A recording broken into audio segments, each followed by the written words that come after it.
Hey, I'm Katrina Francella, also known as Koach Katrina, and the owner of the club. Also don't want to look bigger than I am, but you know what? I am so warm. Oh my God, that is so unhealthy. Is that trainer really encouraging people to eat their feelings? Also known as the plus-size queer personal trainer, most known for my 100-pound weight loss and my battle to maintain a healthy lifestyle. I suffer with anxiety, depression, addiction, binge eating. I've grown quite a following on my social media by highlighting my lows just as much as my highs. You know, I'm not afraid to show them the flaws that I have and that I'm still working toward being a better, stronger, healthier self. And that in the process, it's okay to embrace the skin you're in. Through working out together, my clients have made friendships and connections. But the other part that I'm sort of most proud of at the moment is the little community that I'm building with our youth group. I got the opportunity and was asked to go to Rainbow Camp, which is a sort of queer-focused camp experience that just happens outside of Sault Ste. Marie. It was so positive, but yet because of the need that I saw within those kids, I became pretty depressed after. The kids are some of the bravest kids I've ever met. I need to do something, and so I started Queer Club. Just opening up the space on Friday nights. And I didn't know who was going to come, if anybody would come. Used my social media and tried to stay in contact with those that were from the Sioux and at camp, and told them to bring their friends. And our first Friday there was 8 people here. And I said, see you next week. And then you switch, and then you go in, out. I've always wanted to get involved with more LGBTQ kind of stuff. And when I found out about Rainbow Camp through some other friends, and then found this place where people from Rainbow Camp were, I got to hear stories about it and hear how great it is and how I want to go more. It's great that she started Queer Club after Rainbow Camp. Definitely makes me feel safe here, and it's gotten me out of my comfort zone. Just last year, I wouldn't have even gone out on a Friday night to see my friends. I'd probably just stay home. If it weren't for the Fridays with Katrina, I'd just stay pent up in my house for the whole afternoon, afraid of going anywhere because there's so many things that could happen. I hear concerning things that they say.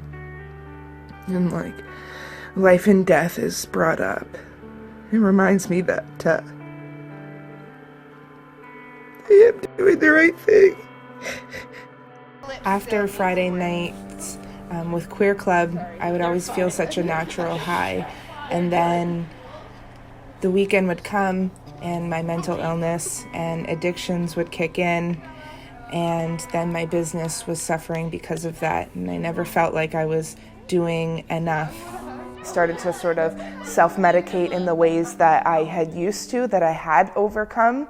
When I became a trainer, I found myself sort of slipping back into those old habits.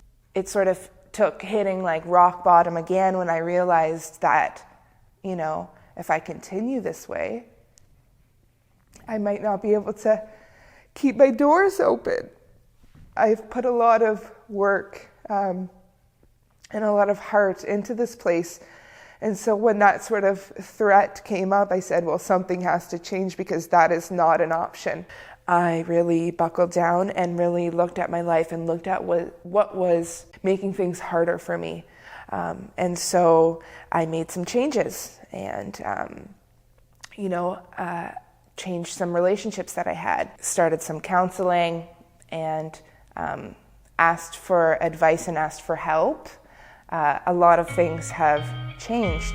And so right now I'm feeling really positive, and just naturally now something else has happened. That grandmother that gave me sort of my first chance and let me train it of her garage. She's ill. She's on the verge of dying and then gets stronger, and then it happens again. Connection is really important because often when we are struggling, we can isolate ourselves, and then that just sort of leads to further hurt and pain. So I'm really just trying to have this space, whether it's when people come for group training or whether it's when they come for queer club or other community events within here, there has to be a space where we can go to feel better.